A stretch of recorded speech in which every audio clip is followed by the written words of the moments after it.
Olá, queria falar um pouco nesse vídeo sobre o Brasil parado em 2019. Um tema delicado, né? A gente já está aí passando da metade do ano e os sinais são de que a economia brasileira não consegue deslanchar, não consegue andar. A recuperação que a gente tinha, que vinha sendo observada, muito fraca, né? Se é que ela não vai acabar de vez, né? E a gente tem dados bastante preocupantes, né? Então acho que vale a pena falar um pouquinho disso, porque é um tema, enfim, fundamental, né? Fundamental. A gente teve o primeiro trimestre com o PIB muito fraco. O segundo trimestre também a gente corre o risco de queda no PIB, né? A gente pode até ter uma recessão técnica, que é uma situação em que o PIB cai em dois trimestres seguidos, né? Então o cenário para a economia brasileira está bastante preocupante, né? Eu tenho falado isso no blog, no Twitter, enfim, tenho conversado, sempre que eu posso eu falo sobre esse assunto, né? E eu acho que tem uma questão fundamental que o governo não está convencido que ele precisa fazer medidas para estimular a demanda agregada, né? Para estimular a atividade da economia brasileira, né? A gente está um pouco, entre aspas, traumatizado com a grande crise de 2015 e 2014, 2015, né?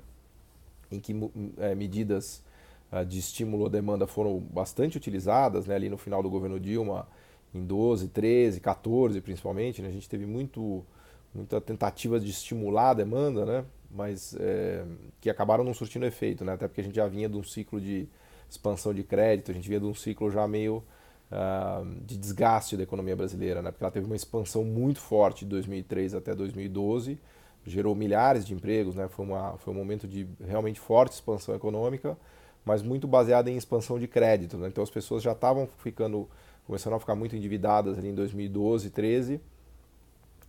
As empresas também, as famílias, crédito imobiliário, crédito de todo tipo, né? Então há uma espécie de trauma, né? Depois da crise de 2015, 16, surgiu uma espécie de trauma de utilização das políticas de estímulo de demanda. Então parece que é meio que um pecado, né? Na verdade, talvez a gente tenha pecado por um excesso de políticas de estímulo de demanda ali no final do ciclo, em 12, 13, 14, e agora a gente está pecando no extremo oposto, né? Até um pouco brincando com o que eu falei de Argentina, né? Que errou nos dois extremos, né? Agora o governo brasileiro está numa política extremamente contracionista, né? Não faz nenhum estímulo de demanda, não injeta gasto na economia, né? E a economia não consegue andar sozinha. Então, existe um pouco essa ideia no Brasil, a meu ver, equivocada, de que ao melhorar a qualidade da oferta, o lado da oferta da economia, né? Então, ao tomar medidas de desburocratização, simplificação da contabilidade, simplificação tributária, coisas desse tipo, que isso estimularia a retomada da atividade, né? A própria reforma da Previdência. Todas essas medidas que melhoram o lado da oferta, eu acho que são bem-vindas, né? Especialmente de simplificação, facilidade de você abrir e fechar uma empresa, simplificação das informações que você tem que levar para o fisco, né? Tudo isso é legal, mas nada disso tem, obviamente, capacidade de estimular a economia, de tirar a economia do buraco em que ela está hoje, né? São medidas que a gente pode considerar que são de tentativa de redução de custo, né? O problema do empresário hoje não é custo elevado, o problema do empresário hoje é que ele não vende, ele não tem demanda, né? Então, o empresário ele não está muito preocupado se o salário que ele paga está alto, está muito alto, está baixo, se ele tem muito custo de administração da empresa. O que ele está preocupado é que ele não consegue vender e na medida que ele não consegue vender, ele não tem lucro nenhum, né? Ele está acumulando estoques. O grande drama do empresário brasileiro hoje é falta de vendas, né? Ele não está preocupado se a dinâmica da dívida pública do governo vai sair de controle, né? Ou seja, se lá na frente o governo vai ter dificuldade de pagar suas contas e vai ter que aumentar imposto. Nada disso preocupa o empresário. O que preocupa o empresário é que ele está com a loja vazia, com a fábrica dele vazia, e ao não vender, obviamente ele não investe, né? Não amplia a capacidade, o investimento da economia segue parado, né? Se é que não está caindo. Ele não contrata mais pessoas, obviamente, porque as pessoas estão ociosas. E as pessoas, os trabalhadores, por sua vez, ficam com medo de gastar, porque eles podem ser demitidos a qualquer momento, ou já foram demitidos, não tem perspectiva de melhora de ganhos salariais, nada disso, né? Então, não há demanda também pelo lado da compra dos trabalhadores, né? Os trabalhadores não compram, não demandam, e é um pouco naquela coisa do Henry Ford, né, do Fordismo, que ele sabia que ele pagando melhores salários, ele ia ter mais demanda para vender os carros dele, né? Um pouco da ideia, do simbolismo do sonho americano, né? Então o que a gente vive hoje é uma espécie do pesadelo brasileiro, né, em que os empresários não contratam porque tem medo, porque não vendem, porque estão com capacidade ociosa, e os trabalhadores não gastam porque tem medo de perder o emprego ou porque já foram demitidos e não tem renda para consumir. Então, o nó brasileiro no momento é um nó de falta de demanda, né?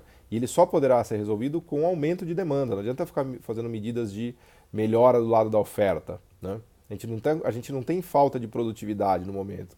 Claro que a nossa estrutura produtiva é ruim, não é uma estrutura altamente produtiva, mas o problema nosso no momento é falta de demanda para eventualmente depois a gente pensar em upgrading de tecnologia, de capacidade produtiva e de aumento de produtividade, né? E para isso a gente precisa que o governo faça alguma coisa, né? Especialmente investimento público em infraestrutura, né? Ele tem espaço para negociar no Congresso alguma flexibilidade para mudar o teto dos gastos ou usar o próprio BNDES para fazer investimentos em infraestrutura. Ele precisaria pensar em alguma medida, né, além da redução da taxa de juros, que é bem-vinda, do ciclo de corte da Selic, né, ele precisaria pensar em alguma medida, ou um conjunto de medidas que reestimulassem a economia. Né? Em geral, o que faz isso é a demanda externa, né? Se a economia mundial tivesse aquecida e a gente tivesse demanda pelos nossos produtos manufatureiros no exterior, isso poderia nos ajudar. Mas não é o caso, porque a economia mundial também está parando, está ficando completamente parada. Né? E o outro caminho por excelência seria o investimento público, né? O gasto do governo, especialmente para fazer infraestrutura rodoviária, ferroviária, saneamento, que a gente tem uma carência enorme. Né? Então esse seria o caminho. Eu acho que o governo está relutante em fazer isso, ele fez essas medidas do FGTS, mas que ainda são tímidas, né? E eu brinco, né? Tem que rir para não chorar, né? Na verdade, eu brinco que a gente está aprendendo as lições keynesianas na prática, né? O Brasil hoje é um caso aplicado do problema keynesiano, né? Do problema que o Keynes identificou e teorizou muito bem na crise de 2029, né? Você tem uma situação em que há demanda reprimida, né? Porque, enfim, a gente tem carências gigantes no país, e também há oferta ociosa, né? Então a gente não consegue encontrar esse cruzamento de usar a oferta ociosa para abastecer a demanda reprimida, né? Então isso depende, obviamente, de uma coordenação do governo, né? Não estou falando de governo comunista que vai produzir as coisas, não é isso. Estou falando de uma coordenação que deve ser feita de maneira virtuosa de política econômica, com combinação de política monetária expansionista, corte de juros que a gente pode fazer, e eu daria passos, obviamente, no sentido de fazer gasto público de investimento, especialmente investimento em infraestrutura, né? Se isso não for feito, a gente fica naquela situação de que o setor privado tem medo, quando o setor privado tem medo ele não gasta, e quando ele não gasta, a economia não sai do buraco, fica patinando, né? Então a gente já viu o primeiro trimestre perdido, o segundo trimestre perdido, muito provavelmente o terceiro vai estar perdido, e a gente corre o risco, inclusive, de ter uma economia zerada esse ano, sem crescimento nenhum, né? Então é uma aula, de novo, prática de gestão de política econômica e de como as ideias keynesianas poderiam ser úteis agora. O fato da gente ter feito erros lá atrás, ou cometido equívocos, ou ter feito excessos, não justifica que a gente vá para um outro lado, para um outro extremo e erre de novo, né? Senão a gente está realmente errando sempre, né? A gente precisaria olhar, enfim, podemos discutir os erros, eu acho que devem ser discutidos, mas nunca jogar o bebê fora junto com a água do banho, né? Acho que a gente deveria ter uma postura mais pragmática, né? Porque senão o país vai continuar parado, o desemprego não cede, ou cede de maneira muito lenta, e a gente está falando aí de mais de 12 milhões de pessoas desempregadas, contando com o desalento, né, que são pessoas que já desanimaram, não estão mais procurando emprego, ou estão em situação de emprego muito precária, a gente passa já de 20 milhões de pessoas. Né? Então é uma situação bastante dramática, para não falar também da desigualdade que voltou a aumentar, porque na medida em que o nosso tecido produtivo está sendo desestruturado, a gente está perdendo os empregos de boa qualidade, especialmente os industriais, né, de empregos industriais de medium tech, high tech e serviços, e também então a desigualdade está aumentando no Brasil. Então realmente a gente está num cenário dramático, e eu acho que a gente precisaria repensar essas ideias, né?